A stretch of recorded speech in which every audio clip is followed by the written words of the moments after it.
찬양하며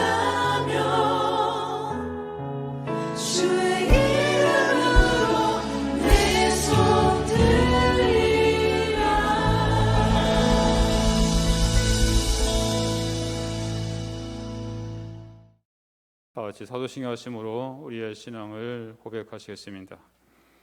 나는 전능하신 아버지 하나님 천지의 창조주를 믿습니다. 나는 그의 유일하신 아들 우리 주 예수 그리스도를 믿습니다. 그는 성령으로 잉태되어 통종료 마리에게서 나시고 본디오 빌라도에게 고난을 받아 십자가에 못 박혀 죽으시고 장사된 지 사흘 만에 죽은 자 가운데서 다시 살아나셨으며 하늘에 오르시어 전능하신 아버지 하나님 우편에 앉아 계시다가 거기로부터 살아있는 자와 죽은 자를 심판하러 오십니다. 나는 성령을 믿으며 거룩한 공교회와 성도의 교제와 죄를 용서받는 것과 몸의 부활과 영생을 믿습니다. 아멘. 찬송가 257장을 부르시겠습니다.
이 시간 대표해서 김다미 집사님 기도하시겠습니다.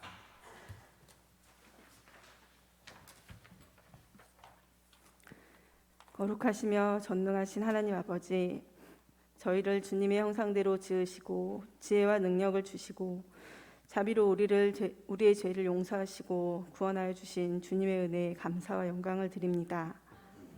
호국보훈의 달 유월을 맞아 오늘도 저희에게 거룩한 주일을 허락하셔서 주님이 성전에 나와 예배드릴 수 있게 하여 주심에 감사드립니다.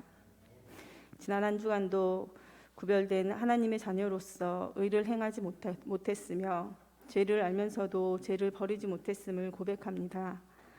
하나님의 뜻이 아닌 줄 알면서도 지은 죄들을 오늘 이 시간 주님 앞에 내려놓고 자복하고 회개하오니 우리의 마음을 정결케 하여 새롭게 거듭나는 시간 되게 하여 주시옵소서.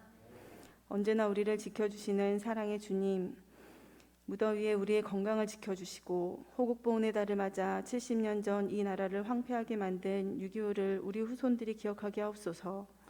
나라를 지키기 위하여 목숨을 바친 선열과 유공자들을 특별히 기억하게 하시고 이 시간도 국방의 의무를 감당하기 위하여 복무 중인 오상군지단과 지형정보단 그리고 멀리 남수단에 파병 중인 한빛부대를 비롯한 모든 장병들이 국방의 의무를 감당하는 동안 자녀들의 삶이 하나님 안에서 복되게 하여 주시옵소서. 러시아와 우크라이나의 전쟁이 하루빨리 끝나게 하시고 평화를 주시어 온 땅이 하나님의 통치하에 온전히 이루어지게 하여 주시옵소서. 우리의 생명과 축복을 주시는 주님, 오늘도 단위에 세우신 안성철 목사님 귀한 생명과 축복의 말씀 증거하실 때 성령님께서 참빛교회 성도들과 함께 하시어 지치지 않는 열정과 영육 간의 강건함과 성령님의 능력을 더해 주시옵고, 목사님 입술을 통하여 말씀이 선포될 때 오직 살아계신 하나님의 말씀을 통하여 심령마다 변화되고 치유되는 놀라운 은혜와 영광만이 나타나는 귀한 시간이 되게 하여 주시옵소서. 참 좋으신 하나님, 세상을 살아가면서 온갖 고난과 고통을 마주할 때 기도하라는 말씀을 떠올리지 못할 때가 있습니다. 이제라도 저희 살아계신 하나님께 예배드림을 소홀히 하지 말게 하시고, 우리들의 생활이 주일 성수에 우선하는 삶이 되어 섬기는 교회와 임무 수행 중인 부대, 가정과 일터에서 풍성한 은혜의 삶을 누리게 하여 주시옵소서. 오늘도 보이지 않는 곳에서 예배를 위해 묵묵히 봉사하시는 성도들에게 축복을 내려주시옵길 원하오며, 하나님의 믿음 안에서 흔들리지 않는 자녀가 되도록 붙잡아 주시옵소서.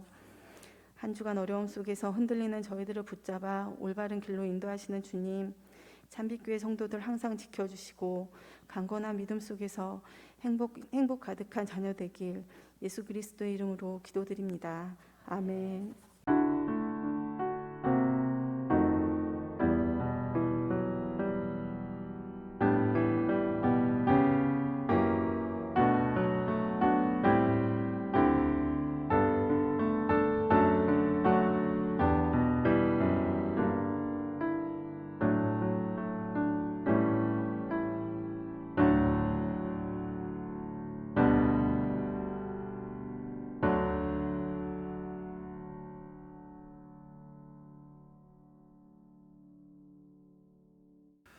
예, 하나님께서 오늘 우리에게 주신 말씀은 여호수아 4장 1절부터 9절까지 말씀입니다. 여호수아 4장 1절부터 9절 말씀입니다. 예, 우리 형제들 그 앞에 보면 324페이지 정도 아마 있을 겁니다. 예, 맨 앞에 324 정도 나옵니다.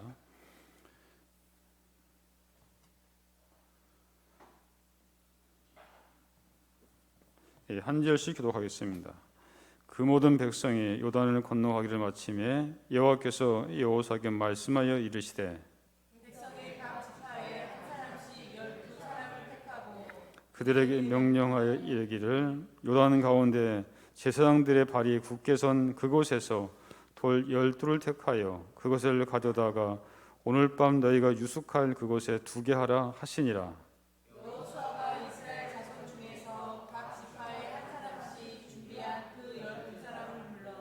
그들에게 이르되 요단 가운데로 들어가 너희 하나님 여호와의 궤 앞으로 가서 이스라엘 자손들의 지파 수대로 각기 돌 한 개씩을 가져다가 어깨에 매라. 이것이 너희 중에 표징이 되리라. 후일에 너희의 자손들이 물어 이르되 이 돌들은 무슨 뜻이냐 하거든.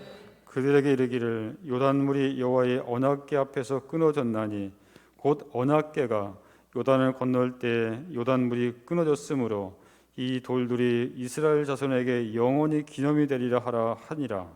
이스라엘 자손들이 여호수아가 명령한 대로 행하되 여호와께서 여호수아에게 이르신 대로 이스라엘 자손들의 지파의 수를 따라 요단 가운데에서 돌 12를 택하여 자기들이 유숙할 곳으로 가져다가 거기에 두었더라. 9절 같이 읽겠습니다.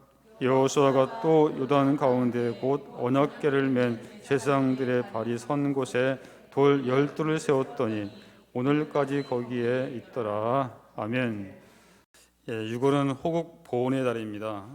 여러분 알다시피 호국 보훈의 달, 우리 선조들이 나라를 지키기 위해서 목숨을 걸고 또한 싸워 지키기 위한 것을 기념하고 상기시키는 그런 달이죠. 그래서 옛날부터 이렇게 적과 싸운 곳에는 항상 전적비를 세우고 또 그것을 또한 기념하기 위해서 그런 기념비를 세운 것을 이렇게 볼 수 있습니다. 여러분 알다시피 옛날 신라 시대에 진흥왕이 있던 세운 진흥 순수비 같은, 또한 강개토왕, 또 이렇게 능비, 앙능비 같은 거, 또 이순신 장군이 또 이렇게 세웠던 한산대첩비, 또 최근에 같은 경우는 6.25 전쟁 같은 때 보게 되면 다부동 전적비, 인천 상륙작전 기념비, 전적비 등 수많은 그런 기념비들이 세워져 있습니다. 자, 그 중에서도 6.25 전쟁에서 가장 치열한 전투가 1952년 10월 6일부터 15일까지 전개된 바로 백마고지 전투입니다. 아군 구사단이 중공군 38군의 3개 사단을 전멸시킨 바로 그런 전투죠. 이것을 기념하기 위해서 기념비를 세웠는데 거기에 보면 이런 내용이 적혀 있습니다. 천지를 뒤흔들던 포성은 잠들고 비오듯 쏟아지던 총탄은 사라졌다. 이 능선에 다시 평화를 가져오게 하여 우리 용사들이 흘리고 간 거룩한 피는 송이송이 꽃이 되어 조국의 이름과 더불어 길이 빛나고 있다. 단기 4285년, 이 단기 4285년은 바로 1952년입니다. 근데 여기 비에는 이렇게 나와 있어요. 10월 6일 19시 중공 38군의 전주력에 빗발치는 포열의 지원 밑에 어둠을 타서 공격해오던 열흘 동안 피와 폭탄 낙하는 30만 발을 헤아렸고 고지의 임자가 바꿔지기 24번, 포탄 가루와 시체 혼성, 진해라는 뜻은 뭐냐면 얼마나 그 고지가 치열했으면 그 먼지에 그런 것이 뭐냐면 무릎까지 찰 정도로 그렇게 뭐냐면 치열한 것을 이렇게 나타낸 그런 단어인데, 진해는 사람의 무릎을 채우고 산용은 백마형으로 일변하여 시산 혈화를 이루었으나 충룡한 구사단 장병들은 솟구쳐 오르는 분노와 함께 기어코 9천여 명의 적을 무찌르고 이 땅을 지켰노라. 일찍이 조국이 인단한 어떤 때도 없었던 그대들의 영웅적 투지는 온 결의의 거울이 될지니 그들의 나라에 의한 일편단심 여기에 새겨 백마고지와 더불어 먼 뒷날 우리들의 후손으로 하여금 애국의 이름 외치면서 뒤를 이어받도록 하리라 했습니다. 바로 이 기념비를 세운 목적은 자신들의 어떤 그런 전공을 나타내는 이것이 한 것이 아니라 바로 후손들을 위해서 뭐냐면 전적비를 세운 것이죠. 그런데 어떤 일부에 보면 기념비를 세우는 것도 다 틀리죠. 이제 어떤 기념비는 자신의 뭐냐면 전공을 나타내기 위해서 한 그런 것도 있어요. 우리 주변도 보면 그 기념 식수 있잖아요. 그 누구를 위한 겁니까? 자기라는 거죠. 이게. 하지만 여기에 나오는 이 기념비는 그런 뜻이 아니죠. 오늘 본문에도 마찬가지입니다. 자, 오늘 본문은 이스라엘 백성들이 요단강을 도하해서 이제 요단강 도하를 기념하기 위해서 12개 돌을 요단강에서 취해서 기념비를 세우는 장면입니다. 그렇다면 왜 하나님께서 이 기념비를 세우라고 했을까? 또한 이 의미는 오늘 우리에게 무엇을 말씀하시고자 하는 것일까? 첫째는 이 기념비를 세운 이유는 초심을 잃지 않는 삶을 살라는 것입니다. 사람들은 처음에는 하나님의 은혜에 대단히 감격합니다. 하지만 시간이 지나면서 우리는 그 감격을 잊어버립니다. 하나님이 주신 은혜의 감격을 오래 유지하는 사람은 그리 많지 않은 것 같습니다.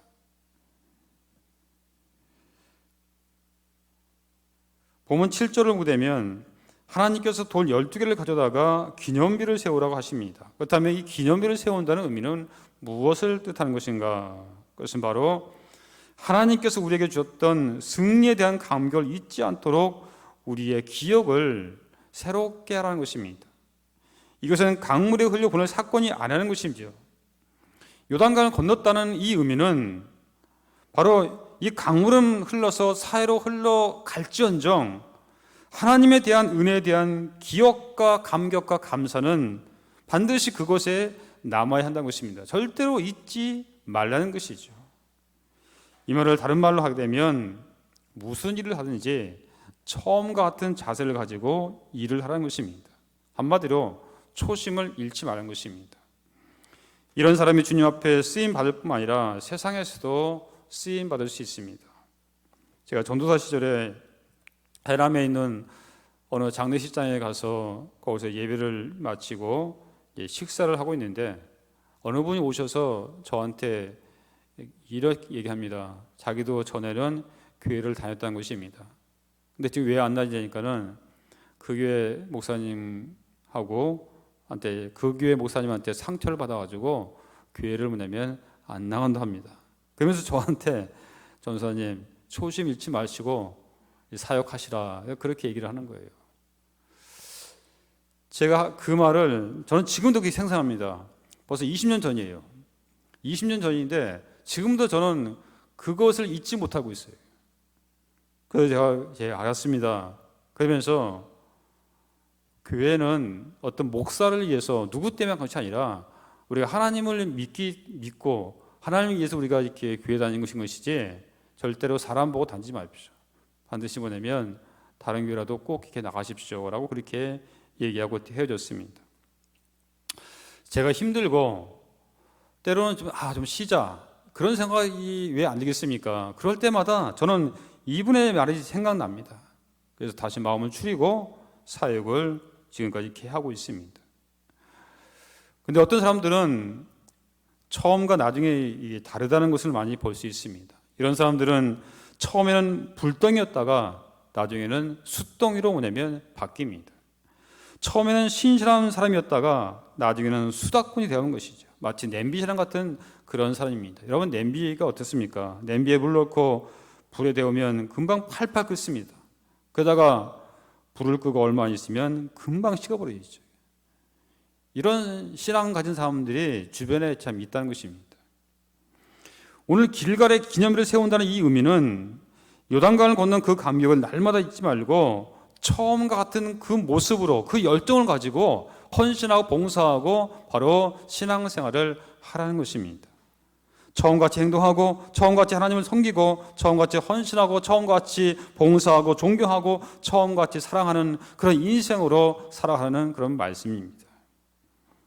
여호수아는 이스라엘 백성들에게 처음 사랑을 잃지 말도록 그렇게 경계하고 있는 것입니다.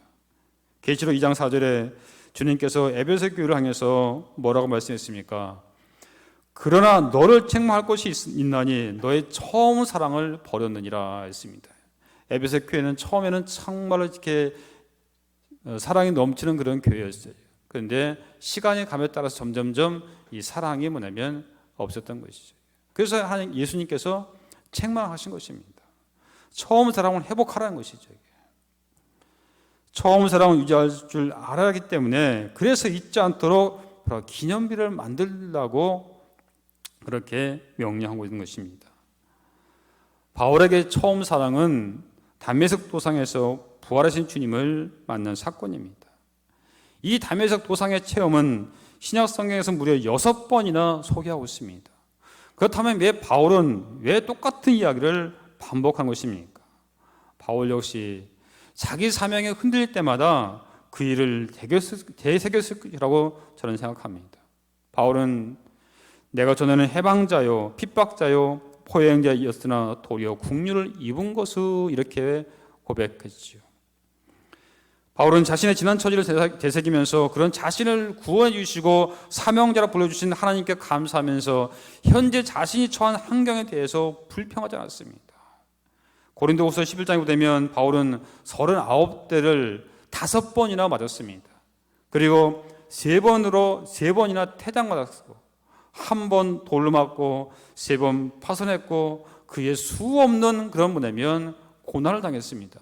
그럼에도 불구하고 바울은 원망과 불평했다는 얘기가 전혀 없습니다. 어떤 한계 처하든지. 하지만 솔로몬은 어떻습니까? 처음 사랑 잊어버렸죠. 처음에는 하는 것 같았지만은 나중에는 하나님의 은혜를 잊어버렸습니다. 하나님께서 2번씩이나 나타나셔가지고 경고했지만은 하나님의 말씀을 듣지 않자 결국은 이 솔로몬 때문에 이스라엘이 뭐냐면 나라가 두 쪽으로 뭐냐면 분열됐죠. 사울왕도 마찬가지입니다. 처음에는 겸손하고 백성들을 포용하고 성령의 사람이었는데 나라가 조금 안정되고 마음이 평안하니까 그때부터 그의 마음속에 뭐가 됩니까? 교만한 마음이 생깁니다. 탐욕이 생깁니다. 하나님의 말씀을 묵시하고 하나님의 영광을 나타내기보다는 자기를 위하여 기념비를 세움으로 인해서 결국은 하나님께 버림받으러 비참하게 그의 인생이 마무리가 되죠. 사랑하는 여러분, 우리도 처음 은혜의 그 체험을 잊지 않고 되씹을 줄 아는 그런 귀한 여러분이 됐으면 좋겠습니다. 여러분, 누가 능력 있는 사람입니까? 변하지 않는 것이 바로 능력 중에 능력인 것입니다. 감격 속에서 일하는 사람입니다. 하루는 스펄즈 목사님이 눈물을 흘리면서 앉아 있었습니다. 그때 그 부인이 왜 우십니까? 무슨 안 좋은 일이라도 있습니까?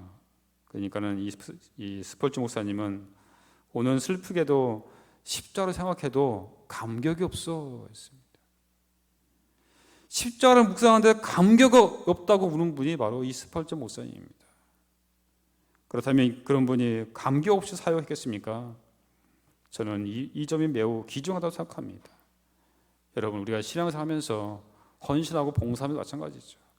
감격 있는 그런 뭐냐면 삶이 있어야 돼요. 이 목사님의 능력은 이런 처음 사랑을 계속해서 간직했다는 것입니다. 여러분이 처음 구원받았을 때 얼마나 감격했습니까? 그 감격이 지금까지 여러분들 쭉 이어지고 있냐 이거죠. 그렇다면 여러분의 기념비는 무엇입니까? 우리의 기념비는 무엇입니까? 바로 십자가입니다.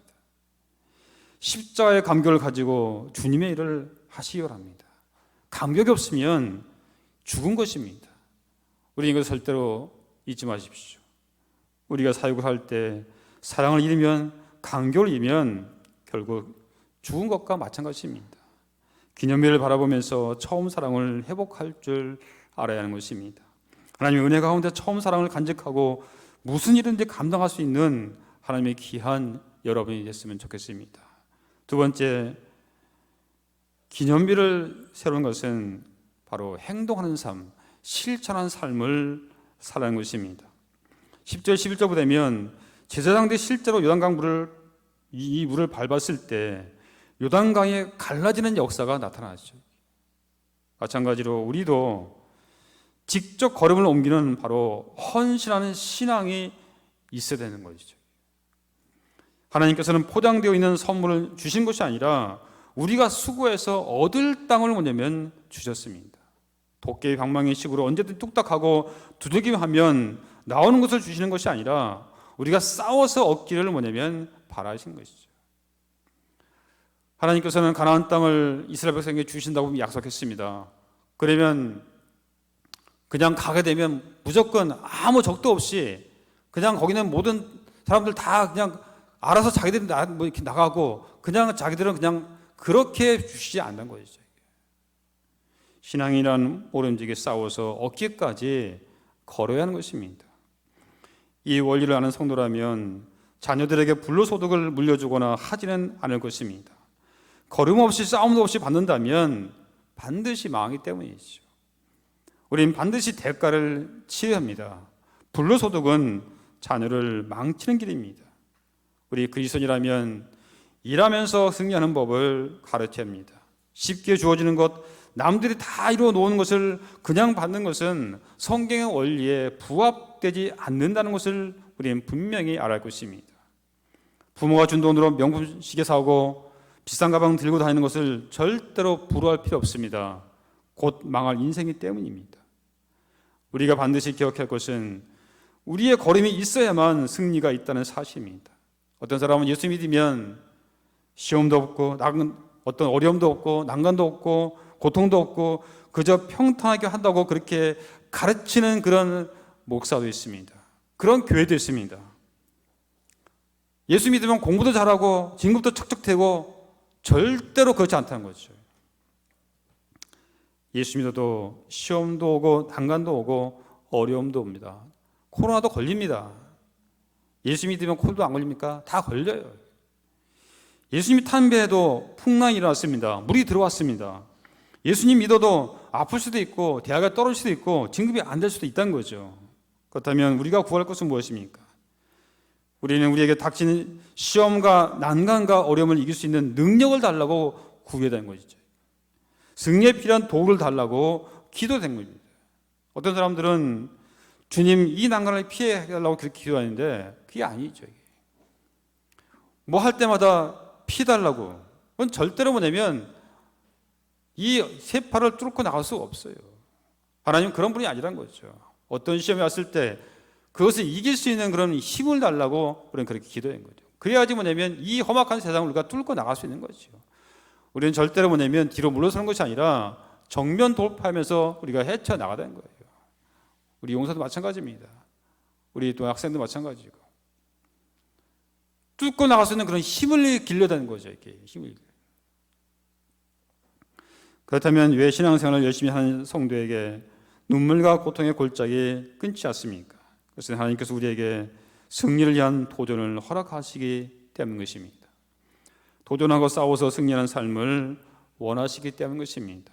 마태복음 14장에 보게 되면 제자들이 밤 사경이라는 것은 새벽 2시부터 4시 사이입니다. 이때 풍랑이 너무 심해서 도저히 앞을 강에 갈 수가 없었습니다. 근데 저 멀리서 누가 물 위로 걸어오십니다. 그때 제자들은 유령이다. 여러분 한번 생각해 보십시오. 한밤중에 풍랑이 있는데 갑자기 흰 옷을 입고 누가 걸어 올라와요. 얼마나 무섭겠습니까? 그때 베드로가 모든 제자들이 두려워할 때 베드로는 만일 주님이셔도든 나를 명하사 물 위로 오게 하소서 그렇게 뭐냐면 예수님 때 말하죠. 그때 예수님께서 그래 와라 했어요. 그때 베드로는 물 위로 걸었습니다. 여러분 한번 이 광경 한번 상상해 보십시오. 풍랑이 일고 있습니다. 풍랑 있는 바다 위에 예수님이 서 계십니다. 베드로가 주님을 바라보면서 파도 위를 걸어가고 있습니다. 무엇이 이런 상황을 가능하게 했습니까? 바로 믿음으로 도전했기 때문이죠. 여러분 제사장들이 행동으로 옮기고 이스라엘 백성들이 행동으로 옮긴 것처럼 우리도 행동으로 옮기는 삶을 살아야 합니다.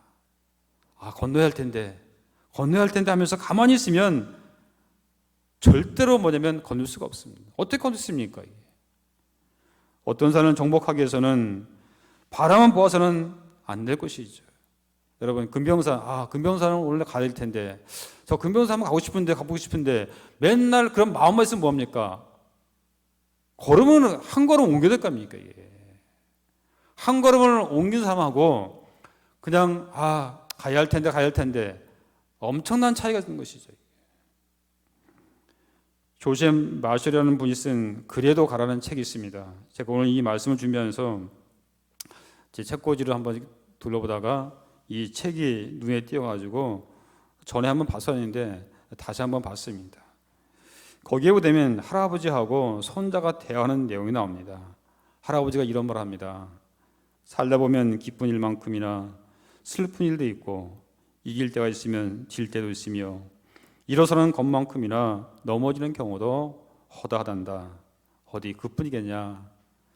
배부를 때가 있으면 배고플 때도 있고 좋은 일과 마찬가지로 나쁜 일도 일어나기 마련이지. 너를 절망에 빠뜨리려고 이 말을 하는 것이 아니라 인생이란 양지 쪽을 걷는가 하면 때로는 음지 쪽도 거래하는 여행이라는 사실을 깨우쳐 주기 위해 이 말을 하는 거란다. 그러면서 강하다는 것은 내가 아무리 지쳐 있더라도 산꼭대기를 향해 한 걸음 더 내딛는 것을 의미한단다. 한 걸음이야말로 너를 산꼭대기로 다음 해돋이의 광명으로 새로운 나날들의 약대한 약속으로 좀 더 가까이 데려다 준단다. 그러면서 마지막에 그래도 계속 가라 했습니다. 지금 어렵더라도 지금 여러 가지 장애물이 있다 하더라도 그래도 한 걸음 나가라는 거죠. 이게 중요한 것입니다. 새로운 일에 도전하기 위해서는 실패를 두려워하지 말아야 합니다. 오히려 실패를 딛고 전진해야 됩니다. 베드로가 물 위로 가다가 풍랑 때문에 빠졌을 때 아마 제자들은 아마 손뼉치며 혹시 웃었을지도 모르겠습니다. 좋았을지도 모르겠습니다. 아니면 야유를 했을지도 모르겠습니다. 주제를 모르고 미친 짓을 했다고 그렇게 했을지도 모르겠습니다. 하지만 그들이 모르는 사실이 하나 있습니다. 비록 물에 빠졌지만은 베드로는 그렇게 도전함으로써 주님을 제외하고 이 세상에서 바다 위를 걸은 유일한 사람이 되었다는 사실이죠. 베드로는 실패를 통해서 고난을 통해 위대한 사람이 된 것입니다. 여러분, 임영웅 가수 아시죠? 미스터 트롯으로 일약 스타가 된 그런 사람입니다. 하지만 그의 과거는 그렇게 좋지 않았습니다. 5살 때 직업군인이었던 아버지가 교통사고로 뭐냐면 돌아가셨습니다. 그래서 초등학교에 들어갈 때까지 엄마와 떨어져서 큰 삼촌댁에서 지내면서 매일 엄마 사진을 보면서 울었다고 합니다. 왜냐하면 너무 형편이 안 좋으니까는 엄마가 뭐냐면 돈을 벌기 위해서는 그래서 떨어져 살았던 거죠. 그렇게 초등학교, 중학교, 고등학교를 다니다가 우연히 친구가 음악 학원에 간다고 이야기를 듣고 같이 이렇게 가게 됐습니다. 그래서 거기서 오디션을 봤는데 거기서 합격한 겁니다. 근데 같이 갔던 그 친구는 이제 떨어졌어요. 그때부터 음악에 관심을 가지게 되어서 그 경기도에 있는 그 경복대학교 실용음악과에 입학해서 본격적인 가수 생활을 시작하게 되었다고 합니다. 그러다가 포천시의 어느 한 가요제에 나가서 최우수상을 받게 됩니다. 그때부터 거의 모든 대회에 나가서 1등을 이렇게 하게 되죠. 하지만 열심히 하는데도 별로 알려지지 않아서 온갖 알바를 전전했다고 합니다.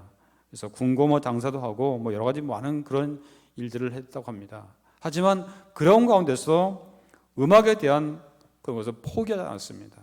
계속해서 뭐냐면 그런 알바 여러 가지 한 가운데서도 계속 그 일을 하나씩 한 걸음씩 했다는 것입니다. 그러다가 아침마당의 꿈의 무대 프로그램에 나가서 5연승을 하게 되면서 그때부터 조금씩 인지도를 쌓기 시작하게 됩니다. 그러다가 내일은 미스터 트롯이라는 TV 프로그램에 출연해서 거기에서 1등을 함으로써 그의 인생이 완전히 뭐냐면 바뀌게 되죠. 임영웅 가수가 이렇게 성공하게 된 것은 자신의 삶에 대해서 비관하지 않았던 것입니다. 얼굴에 상처가 난 것은 초등학교 4학년 때 스케이트를 타다가 담벼락에 붙어있던 깡통 때문에 얼굴을 다쳤는데 당시 돈이 없어서 치료받지 못했기 때문이라는 것입니다. 당시 임영웅은 어머니에게 어머니 내 얼굴에 나이키가 있습니다 라고 그렇게 긍정적인 모습으로 희망을 잃지 않고 살아갔다고 합니다. 그러면서 한 걸음 한 걸음 나아갔다고 했죠. 여러분, 환경이 어렵다고 낙심하지 마십시오. 포기하지 마십시오. 그리고 지금의 생활에 안주하지 마십시오. 이 정도면 됐지, 뭐 대학만 나오면 됐지, 뭐 취직만 하면 됐지. 그게 아닙니다. 어떠한 어려움이 있더라도 결코 포기하지 말고 한 걸음을 내딛으십시오. 가만히 있는 거하고 한 걸음 나가는 것은 엄청나게 차이예요. 지금 당장 어떤 것이 당장 크게 어떻게 이루어지지 않더라도 여러분 한 걸음 내딛으십시오. 한 걸음씩 가다 보면 어느 순간 자신도 모르게 산에 올라갔던 거죠. 이것이 중요해요. 우리 형제 마찬가지죠. 내가 한 걸음 가다 보면 어느 순간에 벌써 전역한 날짜가 다가오게 돼요. 그렇기 때문에 여러분의 꿈과 이상을 여러분 결코 버리지 마십시오. 이사야 54장 2절에 네 장막터를 넓히며 네 처소의 희장을 아끼지 말고 널리 펴되 너의 줄을 길게 하며 너의 말투를 경고히 할지어다. 한마디로 보내면 현재에 만족하지 말고 더 큰 이상을 가지고 계속해서 전진하는 것입니다. 하나님께서 왜 여호수아를 크게 했습니까? 바로 지도자로서 더욱 책임을 가지고 맡겨진 일을 감당하기 위한 것입니다. 우리에게 왜 이 직분과 계급을 주셨습니까? 바로 사명을 감당하기 위함입니다. 그렇기 때문에 주어진 직분을 잘 감당하길 바랍니다. 마지막 세 번째는 기념비를 세운 것은 후손들에게 하나님께서 하신 일을 알리기 위해서입니다. 자, 우리 한번 21절 보겠습니다. 읽지 않았지만은 자, 21절부터 우리 24절, 우리 성경 있죠. 한번 21절부터 24절 우리 한 절씩 교독하겠습니다. 제가 먼저 하겠습니다.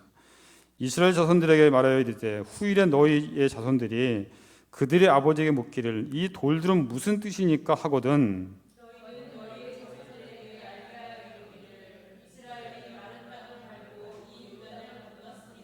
너희 하나님 여호와께서 요단물을 너희 앞에서 마르게 하사 너희를 건너게 하시는 것이 너희 하나님 여호와께서 우리 앞에 홍해를 말리시고 우리를 건너게 하심인가 같았나니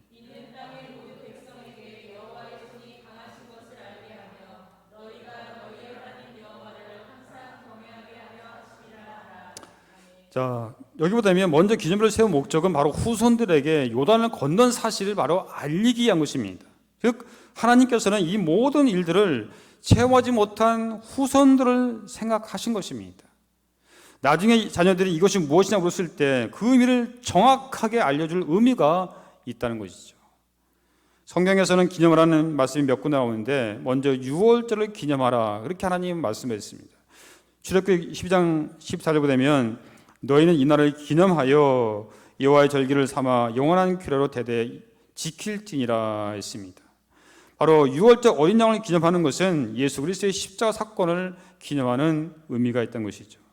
두 번째 기념하는 것은 출애굽기 17장 14절인데 여호와께서 모세에게 이르시되 이것을 책에 기록하여 기념하게 하고 이것은 뭐냐면 르비딤 강야에서 바로 이스라엘 백성들이 아말렉과 싸워서 바로 이긴 것이죠. 그것을 기념하게 하라고 하나님께서는 뭐냐면 여호수아에게 뭐라고 하냐면 여호수아 귀에 외워 들리라 내가 아말렉을 도말하여 천하에서 기억함이 없게 하리라 했습니다. 그리고 세 번째는 예수님께서 기념하도록 명하신 것이죠. 고린도전서 11장에 축사하시고 떼어리시되 이것은 너희를 위하는 내 몸이니 이것을 행하여 나를 기념하라 했습니다. 서두에서 말씀드린 것 같이 6월은 호국 복원의 달입니다. 기념일을 볼 때마다 우리 자녀들에게 그 의미를 정확하게 뭐냐면 알려줘야 한다는 거죠. 우리 현충원 여기 대전에 가면 거기도 기념비가 있죠. 또 서울 동작동에도 가도 있고 그리고 곳곳에 가면 전접비가 있습니다. 그 의미를 뭐냐면 정확하게 뭐냐면 우리 뭐냐면 자녀들에게 뭐냐면 알려줘야 됩니다.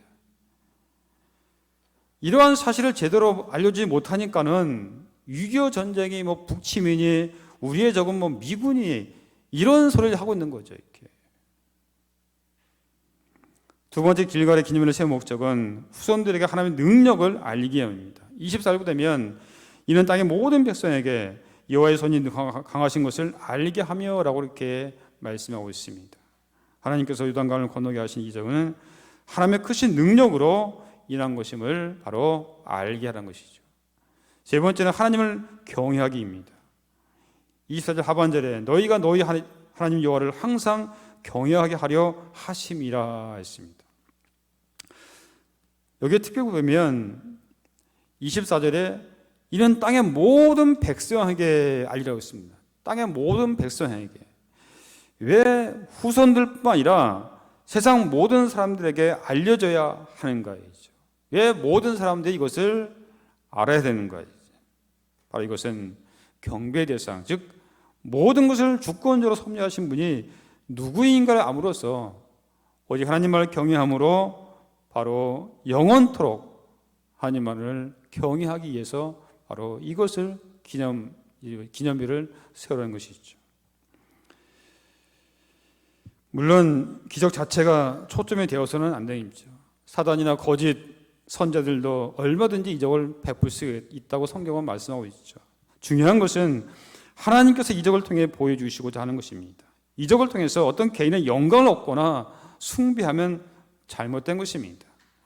성경에 나타난 모든 이적은 그 이적을 통해서 주님의 능력을 널리 알리고 사람들로 주님만을 경외하도록 하려는 것입니다. 사랑하는 여러분, 우리 용사 여러분, 여러분은 지금까지 삶 속에서 하나님께서 함께 하신 그 체험을 자녀들에게 나누고 있습니까? 아니면 또한 이웃들과 같이 나누고 있습니까? 믿음의 유산은 우리들의 삶에서 겪은 은혜들을 바로 자녀들에게 또한 이웃들에게 가르침으로써 계승되어 가는 것이죠. 특별히 예배가 중심입니다. 하루를 새벽으로 중심으로 풀어가고 한 주간을 주일을 중심으로 살아가야 하는 것입니다. 주일을 기점으로 말씀이 중심이 되고 기도가 중심이 되어 절대적인 것을 붙드는 우리가 됐으면 좋겠습니다. 주님은 우리가 그런 인생으로 살아가길 원하신다는 사실이 있죠.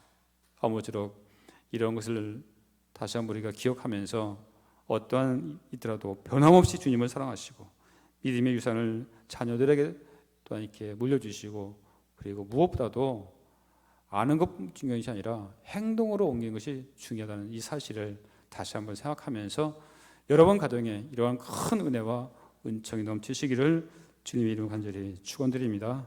아멘. 기도하겠습니다. 은혜로우시고 자비로우신 아버지 하나님, 오늘 말씀을 통해서 다시 한번 우리에게 깨닫게 해주심을 감사드립니다. 주님께서 기념일을 세우란 것은 변함없이 주님을 사랑하고 믿음의 유산을 자녀들에게 물려주고 행동으로 보여주는 믿음을 가지라고, 그래서 주님께 더 크게 쓰임받는 인생이 되게 위하여 아버지 오늘 우리에게 말씀해 주셨습니다. 이러한 사실을 깨닫고 주어진 직분과 또한 계급과 주어진 직책에 충성함으로 해서 하나님의 나라를 위하여 하나님을 경외하고 하나님을 사랑하는 저희 모두가 되게 하여 주시옵소서. 예수님의 이름을 감사하며 기도하옵나이다. 아멘. 이제는 우리 구주 예수 그리스도의 은혜와 하나님 아버지의 진하신 사랑과 성령의 감화 감동 충만하신 은총이 오늘 말씀을 붙잡고 나기 원하는 사랑하는 모든 성도들, 우리 용사들 머리머리 예봐, 특별히 우리 또한 5.3 구수지원단과 9.3 부대, 또한 멀리 남새 수고하시는 우리 또한 한빛 부대에 이제로부터 영원토록 함께 하실 것을 간절히 축원하옵나이다. 아멘.